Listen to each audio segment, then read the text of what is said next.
15, na sinergismologia, na sexta linha, no final. O sinergismo dos autopotenciais complementares favorecendo a destreza consciencial, é isso? Pode falar um pouquinho disso. No caso, tudo é o seguinte: autopotenciais complementares, quase sempre são aqueles que a pessoa tem, mas ela ignora. Por isso que são complementares, não são os essenciais. Então, por exemplo, não é aquilo que a pessoa tem tendência, que é o perfil dela, aquilo que ela tem bom desempenho, que todo mundo sabe e ela também reconhece. Não é isso. São os autopotenciais complementares que a pessoa se estende. É aquilo que estava ocioso que ela começa a fazer funcionar. Então, isso aí favorece a taquirritmia da pessoa. Favorecendo, vem a destreza, o melhor desempenho. Entendeu? Fortalece o processo da dinâmica. Há um dinamismo consciencial maior. Agora, esse sinergismo é batatófago. Ele existe, funciona. Olha bem a palavra que eu estou falando, batatófago. É batata. Entende? É só ver que o negócio funciona. Agora, ó, muita gente aqui está alcançando os autopotenciais complementares. São complementares porque ela às vezes vivia naquele nível e nunca saía. Daí a pouco aqui não, ela começa a alcançar um nível diferente. Porque alguma coisa dela ficou enriquecida, ampliou, expandiu. Entende? Tem lógica para você?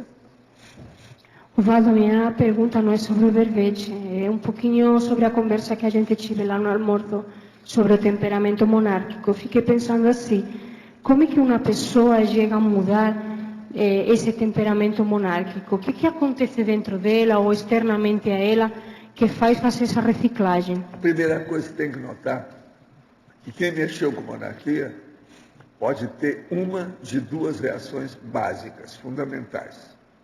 Se ela era da realeza, ela acha que a tal tem um negócio grande, orgulho e um egão maior que o edifício que ela mora, aquilo que eu falo. Se ela era da plebe e sofreu perseguição da monarquia, ela é contra tudo e todos. Ela é contra a pessoa que tem um pouco mais abonada, que estudou mais, ou uma pessoa que é mais bonitinha do ponto de vista social, qualquer coisa. Então, ela às vezes guarda uma certa ojeriza, rancor, entende? Ou, se você quiser, um melindre, entendeu? Um processo de mágoa a respeito disso, porque ela sofreu perseguição e ainda não perdoou. Então, primeiro, tem o primeiro, que é o orgulho da pessoa que se exalta. E o segundo, que é o orgulho da pessoa que não perdoa. Uma foi o algoz, a outra, às vezes, foi a vítima. Isso é a regra, de ponto de vista geral, em matéria de monarquia e outra coisa, feudalismo também. Entendeu? Agora, do ponto de vista político, de modo geral, isso você pode generalizar também, porque pega todo tipo de processo político no passado da pessoa. Mas, de modo geral, é isso. O que você não entendeu nisso? Ficou claro? Ficou, mas eu quero saber mais que faz a pessoa com esse perfil monárquico de orgulho, no caso, aquele... Não, quase sempre o ostracismo é a perda, quando ela é da realeza, é a perda do bem-bom, a perda do boavidismo, a perda da vaidade de se expor e mandar. É o poder, aquilo que no Nordeste se chama de poder, é o poder. Lá de Brasília, um monte desses que falam em poder. Mas, por exemplo, uma pessoa que ela já... Agora, são pessoas que não têm pudor. Pudor, esse eu estou falando certo, poder, não é? Mas a pessoa que foi da monarquia no passado, que agora ela não é mais da monarquia, mas ela está mostrando ainda um temperamento monárquico muito marcante, muito forte. É que às vezes ela foi assim durante muito tempo. Porque você sabe, os monarquistas todos eram parentes uns dos outros. Certo, mas quantas vidas que leva para a pessoa mudar isso? Tiveram várias vidas consanguíneas, está entendendo? Elas tiveram a série X por um período com consanguinidade idêntica, a mesma árvore genealógica. O problema é cair fora do pomar dessas árvores da monarquia. Mas no caso de Aparecer no outro pomar. Essas árvores genealógicas não são boas. Mas, Valdo, no caso de uma pessoa, se é questão de vidas, ou seja, de tempo, ou de acontecer algum fator externo que a pessoa reaja e consiga mudar. Pois é. As Aí duas você coisas. qualquer um. Tem que examinar e ver o que é que dá, o que é que pegou, né? Qual o choque, o impacto, o trauma que ela precisa para melhorar o problema. Às vezes é um estigma, um trauma, uma coisa mais séria. Às vezes, para a pessoa dessa mudar, não basta apenas uma crise de crescimento, isso é pouco. Por isso que tem tanto acidente, tanta doença, entendeu? Doença grave, acidente sério. É a vida. Professor Walter, Sim. aqui ó, do B. No B. A questão do temperamento aí, da raiz temperamental, na questão do autismo consciencial, que tipos de experiências que predispõem a pessoa a ficar autista consciencial? Autista aí varia muito, mas quase sempre é um problema de algum engano que a pessoa cometeu, algum erro, alguma coisa, e que aquilo criou um trauma que perturbou o processo dela de raciocinar. A pensionização ficou falha. Agora, quase sempre tem um processo egóico muito sério nisso. Agora, veja, isso não quer dizer nada ainda, porque todas as doenças, desvios, alterações, vícios da pessoa têm uma base egóica, né? O processo é o egão que está errado. Mas agora, na questão do autismo, isso fica muito evidente. Por quê? É um problema também de relação. A pessoa, ela fez um mundo particular dela, ela não quer sair daquilo. Agora, quase sempre esse mundo dela não é o ideal. Ele ainda está muito, é como se fosse uma masmorra que a própria pessoa criou. Então, esse é que é o processo pior, patológico. É onde tudo pior é aí. Entende? Agora, eu penso o seguinte, há uma série de injunções genéticas que favorecem o autismo. Não é só a consciência, não. Há uns processos também da própria a família, a condição, o que é que tem nisso. Aquilo predispôs. Eles hoje estão estudando, você sabe, né? A genética dessas coisas, para ver se melhora. Pode ser que por aí pode melhorar, ou pelo menos, se não melhorar aquilo que já aconteceu, vai melhorar fazendo a profilaxia, a prevenção de futuros casos. Isso vai ser bom. Mas a pessoa que não tem a manifestação, por exemplo, psiquiátrica do autismo, mas a condição consciencial só.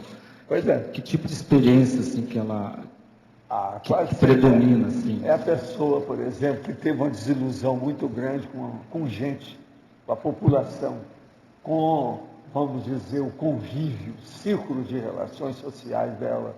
E ela não perdoa aquilo, ficou fechada, se sentiu bem se fechando em copas. Então, encaramujou. Isso tudo é a base de uma boa parte desses casos. A gente tem que entender isso.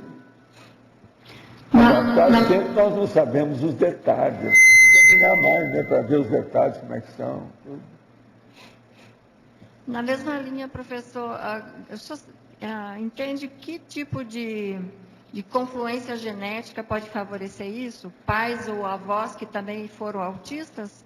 Não, às vezes são aqueles que desencadearam o processo. Que a pessoa se fechou em copas. Por que não? Tipo agora, quando os pais, o pai e a mãe, eles são bons, são conscientes, sabem de tudo isso, eles às vezes não tiveram nada com casa, eles estão ali para ajudar. Tipo educação Porque repressiva? às vezes aquela pessoa que provocou isso ainda não tem nem capacidade de ser pai ou mãe. Um dia desse estava falando aqui o que é ser pai e o que é ser mãe. Não é fácil, a maternologia e a paternologia, tem que estudar. Então, um desses elementos poderia ser a repressão? O quê? A repressão poderia ser... Não, sempre é mais do que repressão, né? Alguma coisa pior do que isso. E outra coisa, prolongadamente, durante muito tempo. Repressão é uma coisa ainda que é suave para certos casos de loucura, né? Uhum. Por exemplo, a coerção, às vezes é muito pior do que isso. Eu estava falando isso aqui um dia dele. Aquele senhor que prendeu a filha durante muitos anos lá no porão. Pois é, esse homem aí, você já viu como é que vai ser, o que vai acontecer com ele? Chamar o grupo Carlos. Agora, esse aí é fichinha, esse negócio de autismo com ele. Vai ter coisa... Ele vai ter que se dedicar a trabalhar seriamente. Agora, ó, não é fácil você pensar o que essa pessoa pensou. Agora, o pior da história, existem certos erros ou certas mentiras que a pessoa comete e que ela não pode voltar atrás. E que aquilo exige mais dela. Uma mentira, quanto mais demora, mais acumula os recursos que você tem que aplicar para encobrir a mentira, para camuflar, para disfarçar. Então você pensa bem, ele deve ter caído nessa armadilha criada por ele mesmo. Um mal puxa o outro, puxa o outro, puxa o outro, puxa o outro, puxa o outro. Então isso é terrível se a gente pensar por aí. Agora, cada caso desse ele tem que estudar, tá certo? Isso varia infinito. E outra coisa, o autismo agora é que está sendo estudado mais. Eu via muita gente assim, ainda no interior, mas naquela ocasião ninguém falava nisso. O autismo é uma coisa recente, eles começaram a falar nessas últimas décadas. Sim. Alô? Qual o diferencial nesse caso? O que se pode fazer diferente no trato dessa consciência, sabendo disso? Não, hoje já tem uma série de recursos, né? Você sabe, né? Há uma série de recursos que encaminham para fazer a terapia, tem muita assistência. Hoje é diferente. E outra coisa, está saindo livro, todo mês sai algum livro novo sobre alguma coisa sobre autismo. Você segue isso, não segue? Mas isso, Walter, você está falando convencionalmente. Agora, consciencialmente, o que se pode fazer ali no trato? Consciencialmente é dar um jeito para ver se estimula a criança, ainda a criança, porque tem que pegar a criança, para ela fazer o estado vibracional e mexer com as energias. Se ela se interessa por isso, ela dá uma abertura maior. Isso aí ajuda, porque o domínio da energia vai melhorar tudo no holopensene a partir dela. Isso é o ideal, né? Não é a partir da pessoa que ajuda, ou a mãe, ou o pai, ou o assistente, mas a partir dela. Isso é muito sério. Então, é ensinar isso. Por exemplo, eu aqui, esse ano mesmo, teve gente aí que veio fora daqui, e que tinha gente com processo de autismo, eu encaminhei para, ainda era jovem, gente pequena, para ir na Evolucim, examinar, ver as técnicas que estão dando, assistência que estão dando, como é que é, tipo de curso que eles começaram a dar. Isso aí pode ajudar muito. Evolução.